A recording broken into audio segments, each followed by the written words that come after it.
Hey, did you know that I have t-shirts for sale?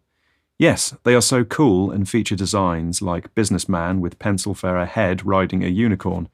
Simply go to fugshirts.threadless.com. There's a link in the show notes because I can't expect you to remember that.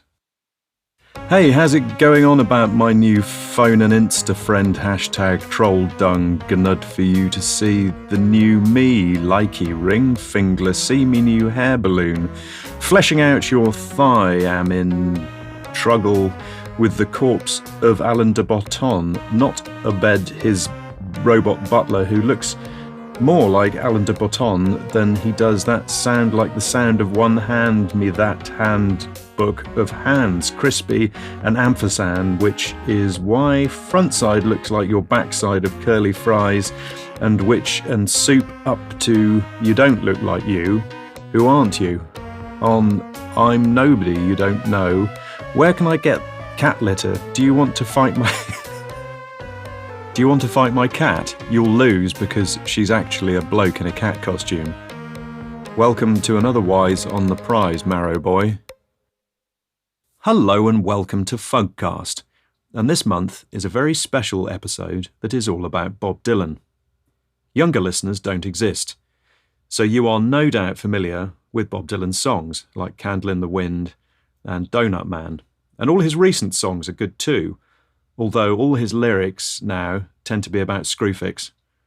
I don't know why, maybe he's sponsored by them. And that would explain the Screwfix t-shirt he wears and the fact that all his recent shows are in Screwfix stores, even though they don't have Screwfix in America. Apparently for his US dates, he has a Screwfix store specially built in every city that he plays, and all the Americans say, "Gee, what is Screwfix?" They say it to him up close because Screwfix shops tend to be quite small, and so these shows are very intimate. Everyone calls me Bob or Little Bobby, yeah. But my real name is Peaches. I like that name. Peaches Zifferman. I grew up next to a peach orchard in Kentucky Fried Peach Cobbler, Bobtown. At some point, people started calling me Bob because I used to bob up and down like a boat. Bobby Boat Boy, they called me.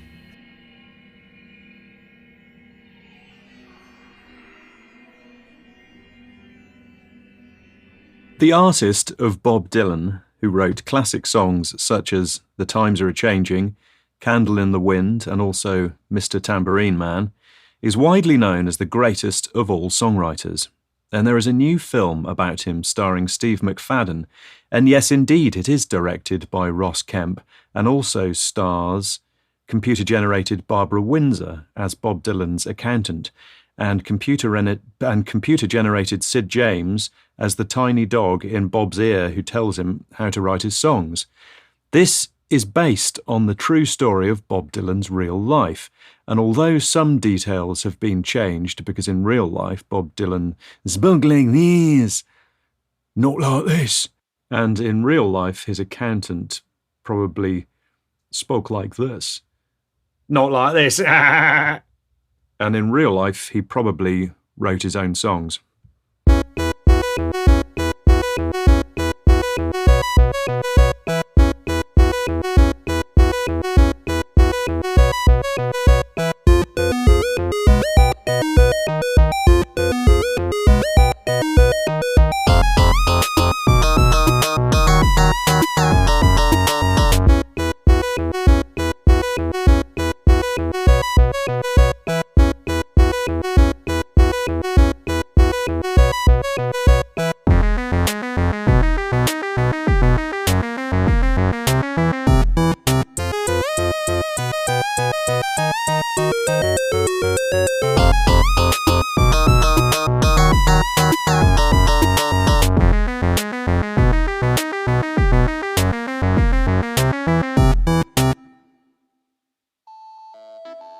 Today I'm going to teach you how to make your own very own traditional pizza.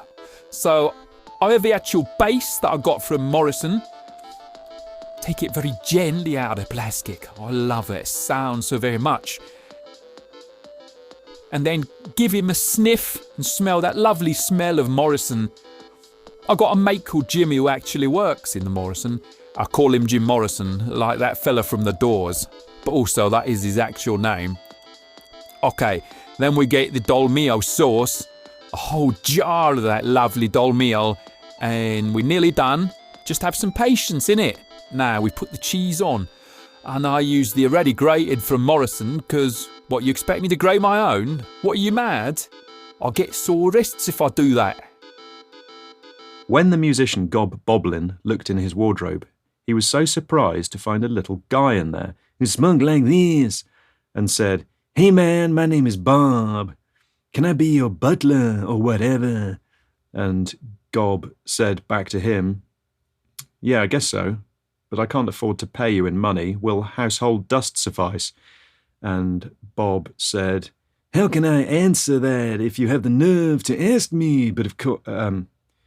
And Bob said, "How can I answer that if you have the nerve to ask me?" But of course he agreed and became mini butler man for Gob Boblin.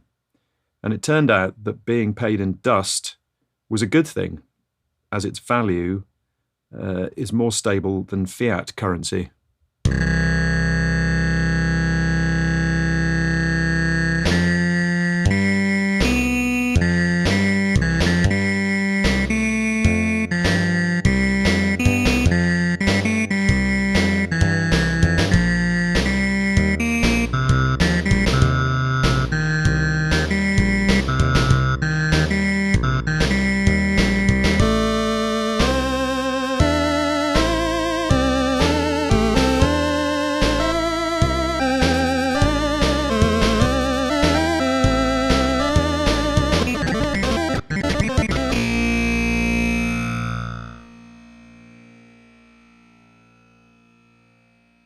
In 1974, Gob Boblin played the electric guitar using a fuzz pedal, and immediately a layer of green fuzz appeared all over his body. And a man in the crowd of the gig shouted, "He's a Kiwi," which was both ironic and a lazy observation. Ironic because the man who shouted "he's a Kiwi" was himself from New Zealand and could be called a Kiwi. And the observation was lazy because, of course, kiwi fruits have a sort of light brown fuzz on them. Today I'm going to tell you how I make the real tradition of spaghetti and gravy. Oh, it's so nice. You cannot believe me. So, okay, first you got to go to Morrison by car or bike, or you could walk, but it's quite far, isn't it? So it's up to you, really. Anyway, so you go to Morrison and you buy some nice spaghetti, and also some really good gravy like Bisto, or anyone you like really. Any of those prouder gravy, they're really nice for you. And you just add the water, and hey Bisto, you've got the gravy sauce. You could add some dolmio if you like, but it's up to you really. Oh, and you serve it with some nice iceberg lettuce and a slice of lime maybe. You could grate some ice on there, and that's the real Italian spaghetti. When full-size Bob Dylan met the folk musician Gob Boblin, it was like looking in a dusty old mirror covered in moss. And Bob Dylan said, "Hey, you look just like me." And then he saw Gob Boblin's butler and he said, "Hey, that is me, but smaller." And of course, Gob Boblin said, "No man, you look like me. And so does your miniature chauffeur." And while they were having this futile exchange, the Goblin chauffeur and the small Bob Dylan had a nice chat and found that they had a lot in common. Both came from another dimension, and both of them had found a portal into a wardrobe of a famous folk musician, and both of them received payment in household dust. Yeah, well, anyway, I was in a cucumber shop, right, in a queue, waiting to pay for my cumber, when a guy pushes in front of me. Like, how rude is that? But wait, because guess who it was? Only Benedict Cumberpatch. And he was dressed like a sort of cucumber pirate, with a green eye patch with a picture of a cucumber on it.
Now, we all know that you can't eat a pie chart, but are there any edible infographics?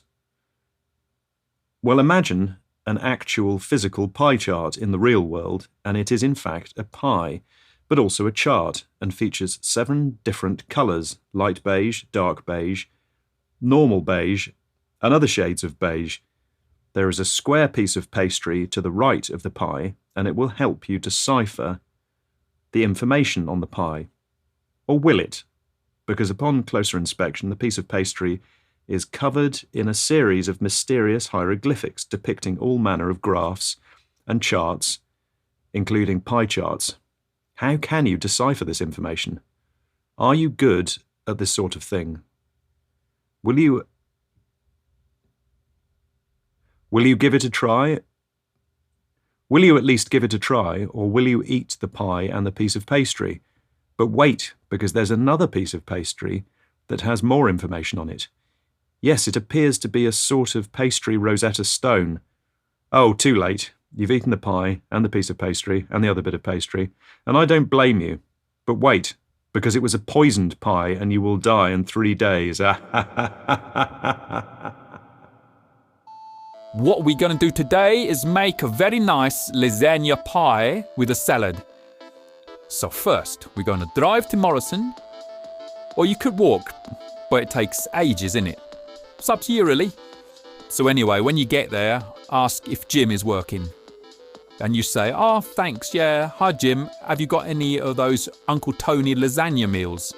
Or you could get Mamma Mia one, or do Dolmio make one?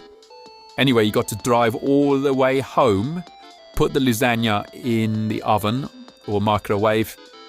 But wait, do I have to tell you to take it out of the packaging first, you bloody idiot?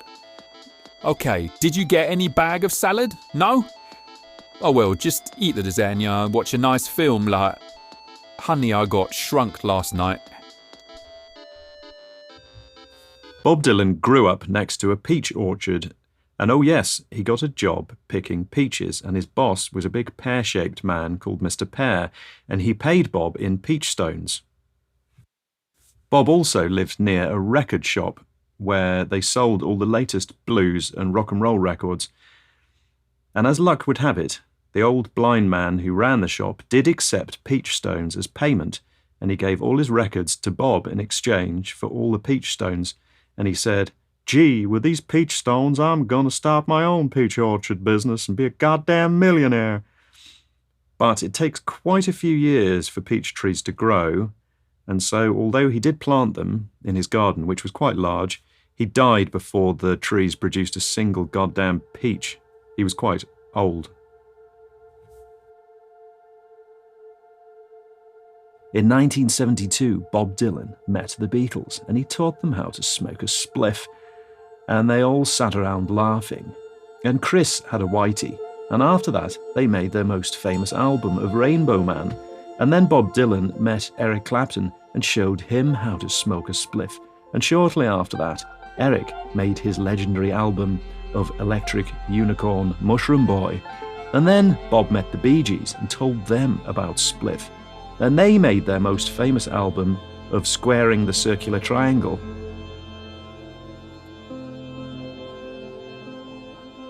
Now that Jupiter is aligned with Uranus, it is a good time to make some changes in your life, like new phone case, new phone charger. Yes, time to get rid of your old phone, even though it works perfectly. Just imagine how amazing you'll feel to have new phone case, and new phone charger. Can you imagine that? Feels pretty good, right? And although this feeling will evaporate very quickly, that doesn't matter, because you can always get an even newer phone, new phone case, new phone charger. And just imagine that. Your friend says, "Oh, is that a new phone?" And you'll say, "Yes, it's a good phone. And did you see that I also have a new phone case, and at home I have a new phone charger?" And your friend will say, "Wow, maybe I should get a new phone. What is your phone called?" And of course you say it is the Wilson 17Q.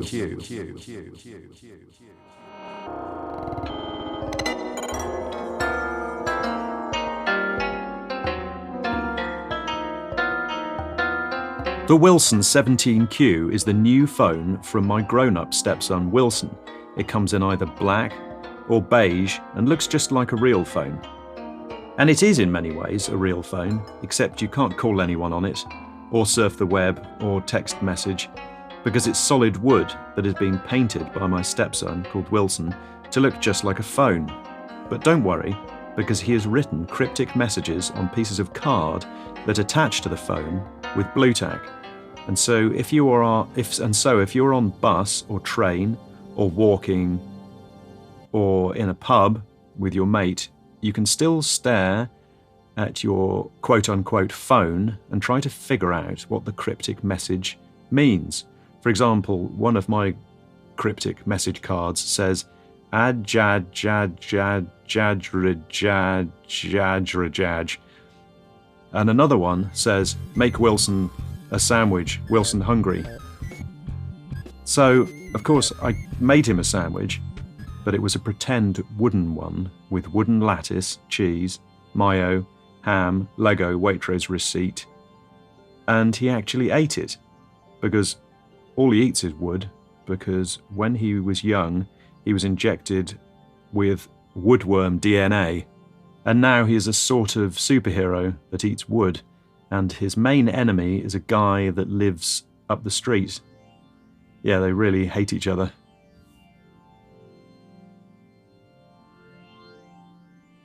We've all heard the sad news that from October, there will be no more updates for Windows 10. This news has hit some of us particularly hard. Will we have to buy a new PC or maybe just get a new processor? How much will a processor cost? How much will a new PC cost? But what does the person on the street think? I stepped out of my front door and asked some passers-by. Windows. I love Windows. They're so transparent. Yeah, I'm more of a Mac guy, but I have half got windows in my house so I can see out. And the other day I saw this naked guy, but then I realised that was just my reflection. I prefer Vista. Okay, look, I know it's not very PC, but I prefer mac and cheese flavour deodorant.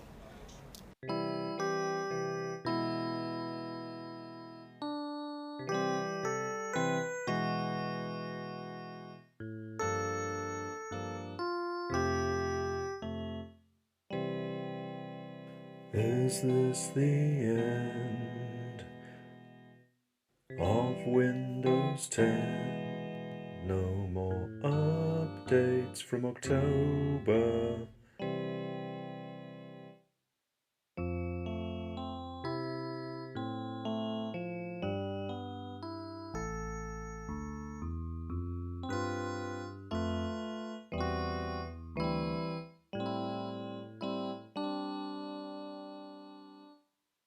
Did you know that household dust is extremely nutritious? Yes, it is, because it is around 80% human skin, and so are you and I, so obviously that means the optimum food must be human skin. It makes sense, right? And that is why it is recommended by a doctor that I saw on a podcast. He was the world's expert in nutrition, and I believe what he says, even though his skin is grey, his eyes are red, and his behaviour is erratic. It doesn't matter because he is a known expert. And so I only eat dust. And yes, maybe I do have grey skin and red eyes, but I feel amazing. When Graham looks in the mirror, he sees Craig.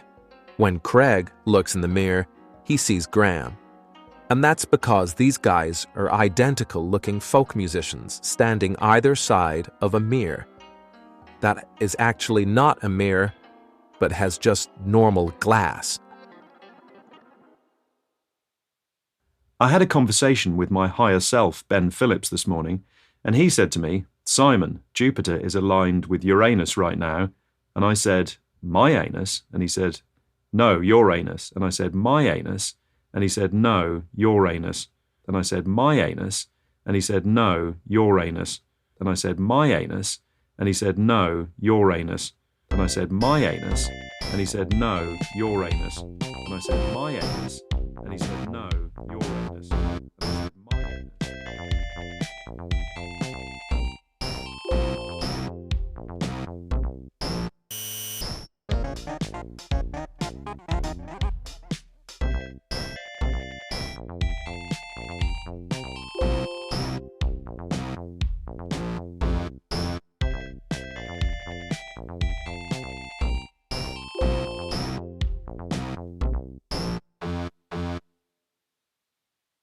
Famously, Bob Dylan played kazoo on the Beatles' Sgt. Pepper album, and he also played kazoo on one of the Rolling Stones albums, and he also played kazoo in the Pixar movie called Children's Instruments. That's right, he was an anthropomorphic kazoo called Kaz, who ran a cafe, and all the other instruments ate there every day, even though Kaz wasn't a very good cook. They liked the atmosphere, and oh yes, Kaz has a beautiful wife who is a toy piano called Pian, and she works front of house. And actually, maybe that's why they all go there, to gawp at her. Most rock and roll stars throw TV out of hotel window. Bob's the only guy I know of that's been thrown out of a TV by a hotel window. Everyone knows about Bob Dylan, that he wrote the music and Bernie Taupin wrote all the words. It's not that Bob Dylan couldn't write all the words, he just couldn't be bothered, and he knew that Bernie Taupin was the world's best ever lyricist. What is less well known is that one of the guys from Status Quo played all the guitar on his songs because Bob Dylan didn't know how to play guitar. But I've seen footage of him playing guitar, you say. But no, his arms were actually strapped behind his back, and one of the guys from Status Quo was behind him, reaching around to play guitar.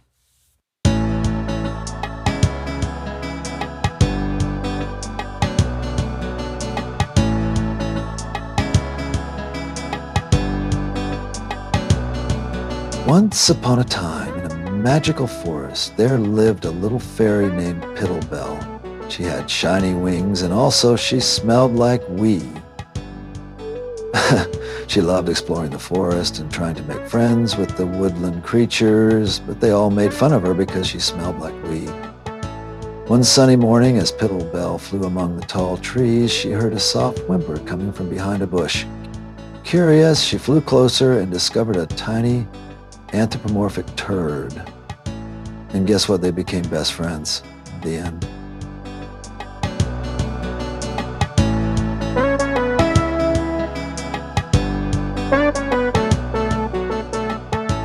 My favourite of Bob Dylan's songs is probably Pumpkin Pete. It makes me so emotional because my spirit guide told me that in my past life I was an anthropomorphic. It makes me so emotional because my spirit guide told me that in my past life I was an anthropomorphic pumpkin. Have you heard of turd shaming? No?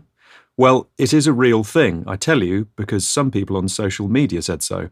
And anyway, I am a victim of it, because my wife tells me off for not flushing my turds away. And I say, stop shaming me, it is my choice to not flush. And she says, I should flush because my shit stinks, and I run away crying because I'm so offended. Did you know that the spiritual teacher Eckhart Tolle recently had open heart surgery? And when the surgeons cut open his chest, they found that he actually had an egg for a heart.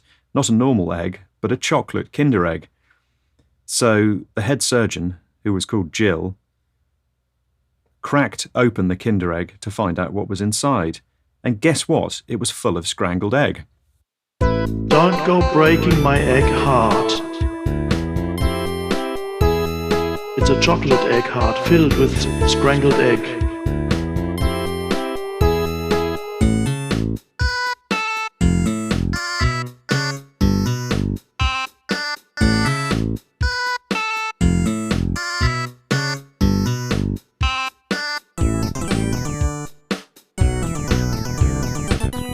Don't go breaking my egg heart. Don't go stealing my chips because I bought them for me. I love the music of Song Goblin. My favorite song is Piddle Bill the Fairy. It tells a beautiful tale of a nice fairy that smells of wee. I like to put it on and dance around the kitchen in my leotard. My leotard has a secret flap so I can wee in the sink if I need to.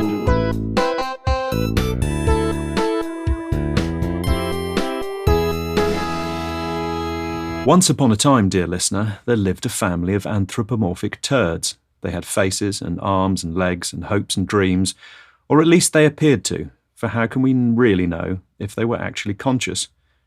Mr. Turd ran a delicatessen, and Mrs. Turd worked as a massage therapist. Perhaps you imagine that they lived in a world with other anthropomorphic turds, but no, they were the only ones. And so, needless to say, Mrs. Turd didn't have many clients, because who wants to be massaged by a turd? Would you like that? No, I didn't think so. Surprisingly, Mr. Turd's delicatessen was very successful, because did you know that their daughter worked there? And she was called Laura, and she was very beautiful, and everyone would flock to see her. And one day a pile of pencil shavings called Darren asked her out for a drink. Oh yes, and they fell in love and got married. And they opened their own delicatessen that was also a stationery shop. Did you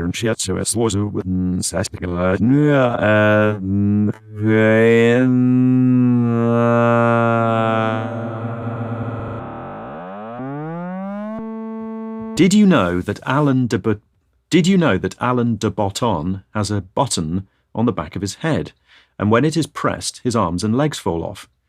And did you know that when Alan de Botton appeared on the Ellen DeGeneres show, he was so generous and allowed her to push de Botton, and sure enough, his arms and legs fell off. And then Ellen was DeGeneres host and fixed his arms and legs back on. They just clip back on quite easily, actually.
That's the end of part 1, thank you very much. Part 2 is available to listen to at patreon.com/Fugcast.